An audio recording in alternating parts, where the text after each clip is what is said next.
My wife and I work as a team. She works harder than I do, you know. You do become a soulmate. Grief-stricken Sharon broke down in tears. With Kelly and Jack at her side, the frail-looking 72-year-old made her way to this massive impromptu shrine to the rock legend. Weeks before passing, Ozzy Osbourne exposed his last wish to Sharon Osbourne, and it left her speechless whispers of a final confession. From rock legend Ozzy Osbourne have swept through fan circles and music communities after multiple close sources revealed that the Prince of Darkness privately shared his last wish with wife Sharon Osbourne just weeks before his passing. That wish, now exposed by a family confidant, has left both longtime fans and industry insiders in stunned silence. The revelation reportedly took place during one of Ozzy's quietest and most vulnerable moments, far removed from the chaos of stadium lights, screaming crowds, and the heavy metal fury that defined his legacy. According to a family friend who was present at the time, Ozzy's request had nothing to do with fame, fortune, or his iconic career. Instead, it was deeply personal, emotional, and completely unexpected. He wasn't talking about awards or albums, said the friend, whose identity has been protected for privacy. He looked Sharon in the eyes, held her hand tight, and told her exactly what he wanted to happen once he was gone. It was raw. It wasn't something you'd expect from a rock god, but it was exactly who Ozzy really was. What followed in that intimate exchange has now sparked overwhelming reactions from across the globe, as fans begin to come to terms with not just the loss of a music icon, but the intimate human legacy he leaves behind. The fans respond in tears. As the news of Ozzy's final wish began to spread across social media and music forums, collective mourning turned into awe. Thousands of fans gathered outside his former homes, recording studios and favorite venues, lighting candles and sharing stories about the man who shaped generations of heavy metal. Messages flooded in from around the world, messages not just of sorrow, but of profound respect. I always knew there was more to him than the crazy antics, one longtime fan. And gently placed a single purple rose, a quiet tribute to Ozzy's signature purple-tinted glasses. And then, just like Ozzy, flashed a peace sign to the crowd. Said during a vigil outside Osbourne's old Birmingham neighborhood. But to hear what he told Sharon, it just proves how much heart he had behind the madness. Sharon Osbourne, visibly moved. In the days following the private reveal of Ozzy's wish, Sharon Osbourne appeared in public, looking somber but composed. Though she hasn't spoken directly to the media, those close to her say she's been moved to tears countless times revisiting that final moment. One of Ozzy's former tour managers recounted a moment between the couple just days before his passing. Sharon leaned into him and whispered something back after he told her his wish. He said, "I didn't hear what she said, but whatever it was, it made him smile. And Ozzy hadn't smiled like that in a long, long time. A wish rooted in love, not legacy." So what exactly was Ozzy's last request? Though Sharon has not released an official statement, sources close to the family suggest it involved something deeply symbolic, a personal act he hoped would reflect his love for his family, rather than his fame. He wanted to make sure his grandkids would always know who he really was, said the eyewitness. Not the wild man the tabloids talked about, but the father, the husband, the grandfather. He asked Sharon to make sure his story was told honestly. Not glorified, not whitewashed, just truthfully. This reportedly includes a series of private recordings Ozzy left behind not for fans, not for the press, but for his children and grandchildren. Personal messages, lullabies, stories, moments captured in his raw, unmistakable voice. Music industry reacts. Industry veterans and fellow musicians have been equally shaken by the revelation. The thought of not being with him is just unthinkable. The family, united in grief, dressed in all black. Ozzy's rarely seen 41-year-old daughter Amy fought back tears. Next to her, Louis, Ozzy's son from his first marriage, but his two siblings were not seen.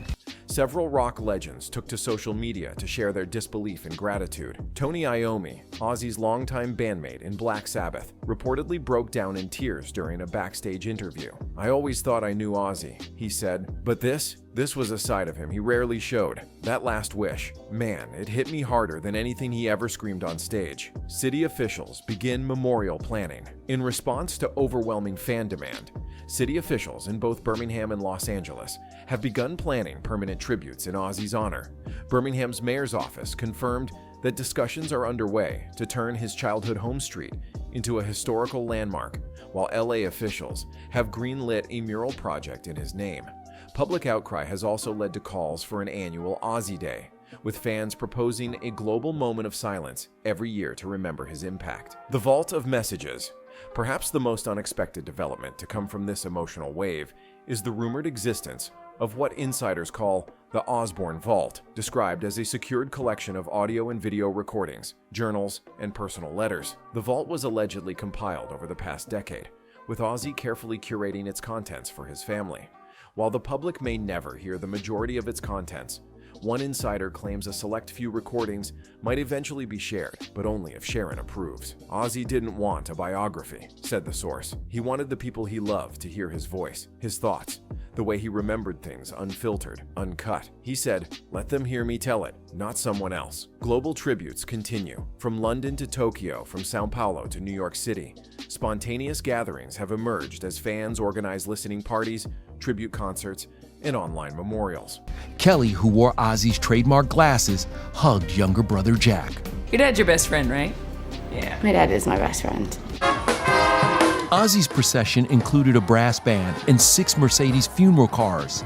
The Jaguar hearse carrying his coffin was adorned with purple flowers spelling Ozzy. At about 12:45, it passed by Ozzy's childhood home. Streaming platforms have reported a massive surge in Ozzy's discography, being played especially his more emotional, personal tracks. Florists near the Osbourne residence have sold out of black roses, a symbol fans say best captures Ozzy's mix of darkness and love. At a candlelight vigil outside the Rock and Roll Hall of Fame, one fan described the atmosphere. "It's like we're not just saying goodbye to Ozzy the artist, we're finally seeing Ozzy the man. And that's what makes it even harder. A final word that echoes. Though Ozzy Osbourne's stage career ended long before his passing, the emotional resonance of his final act sharing his heart with the one woman who stood by him through everything is arguably the most powerful note he ever hit. He didn't ask for applause. He didn't demand a statue. He didn't care about legacy in the way others might. He just wanted his family, and especially Sharon, to remember who he truly was when the lights went down. This world didn't deserve a soul like his," said a close family member. "But we're damn lucky we got to see even a piece of it. Legacy beyond the grave." As tributes continue pouring in, one thing is becoming clear. Ozzy Osbourne's story won't be defined by wild headlines or platinum plaques. It will be defined by the echoes of his voice in those private recordings, by the memory of his last smile, by the simple wish he gave his wife, a wish rooted in love. And that wish, once a secret, now belongs to the world. As Sharon Osbourne remains out of the spotlight in the days following the revelation of Ozzy's final wish, those closest to the family say she's been spending hours each day alone, listening to his private recordings.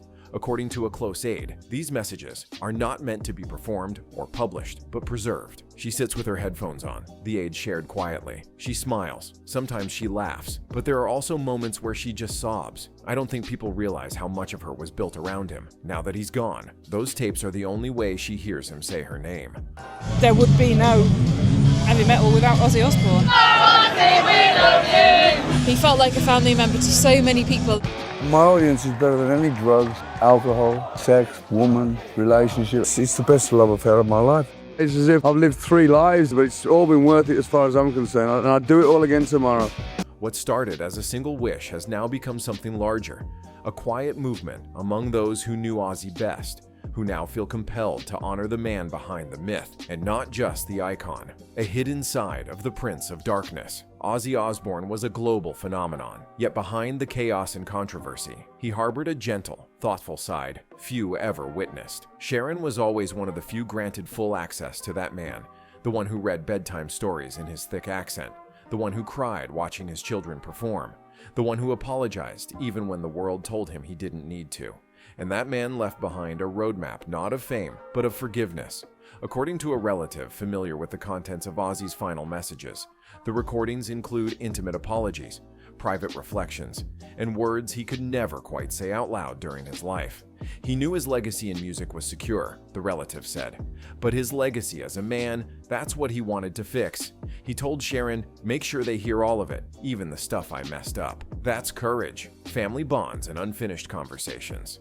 In addition to the personal vault of recordings, insiders say Ozzy spent the final months of his life attempting to reconnect with distant family members.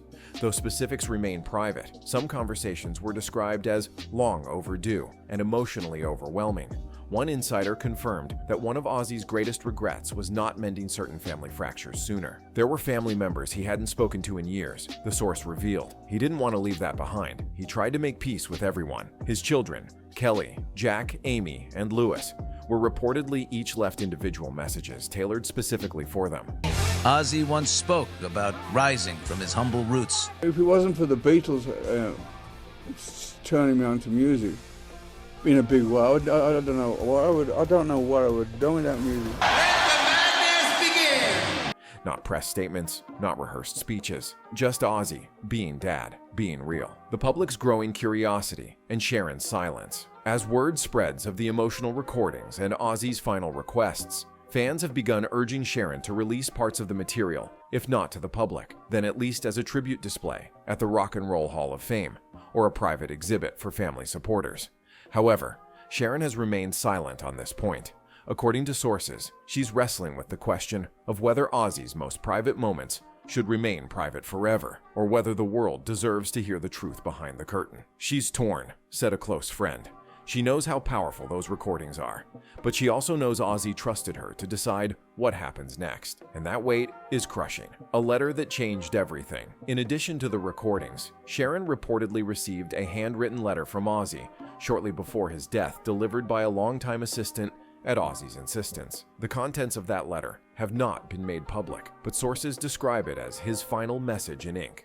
He didn't want it emailed or typed or spoken through someone else. A source said he wanted Sharon to feel the pressure of the pen on the page. He wanted it to be real, old school, from him to her, with no one in between. That letter is now believed to be stored in a fireproof safe within their home, a treasure more valuable to Sharon than any award or royalty check. A career, a legacy, a confession. Ozzy's discography spans decades, from the haunting wails of Black Sabbath to his bizarre reality TV antics. But many fans are now discovering songs with entirely new meanings, revisiting his lyrics with fresh eyes.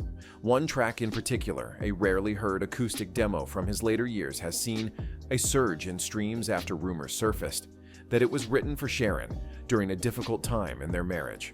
The song, filled with remorse and gratitude, is now being hailed as a secret farewell disguised in melody. He told his truth through music, said a former bandmate. But I think the realest thing he ever wrote was never meant for the charts. It was meant for her. The music world honors him differently. Now, while tributes from fans and artists have poured in, many in the music world are rethinking how they remember Ozzy Osbourne. No longer just the man who bit the head off a bat or roared through stadiums.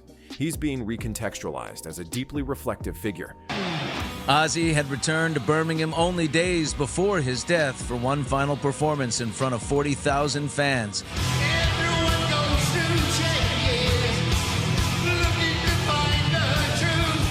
But the biggest surprise came backstage.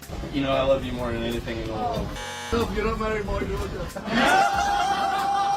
Who bore the burden of his choices with grace and who faced the end with humility. Several major music festivals are reportedly planning tribute stages for the upcoming season, where artists will not only cover his songs, but also read selected lyrics and letters to highlight the man behind the music. Producers from major streaming services are even considering commissioning a docuseries focusing not on his fame, but on his final weeks. This could be the most powerful story ever told about a rock star, said one executive. Because it's not about the rise, it's not about the fall. It's about what you do when it's almost over, and who you choose to be when nobody's looking. The gift he left, the world without even knowing. As time passes and the mystery of Ozzy's last recordings continues to stir speculation, one thing is certain: his final wish has created an unintentional gift, a reminder that no matter how wild a life may seem, there's always a quiet center, a heartbeat that matters more than headlines. It's in the laughter between lovers. It's in the whispered regrets of a father. It's in the recordings meant for no one but family. And somehow, that's what's echoed the loudest. One final eyewitness, among the few people who were with Ozzy in his final moments, was a former nurse who had spent weeks at his side during his declining health. She described an unforgettable scene the night he shared his final request. He looked up at Sharon and said, "Just make sure they know I tried." Then he closed his eyes for a bit, and held her hand like he didn't want to ever let go. I'll never forget the way she looked at him, not with sadness, but with so much love. You could feel it in the room. That man was loved deeply. A world left.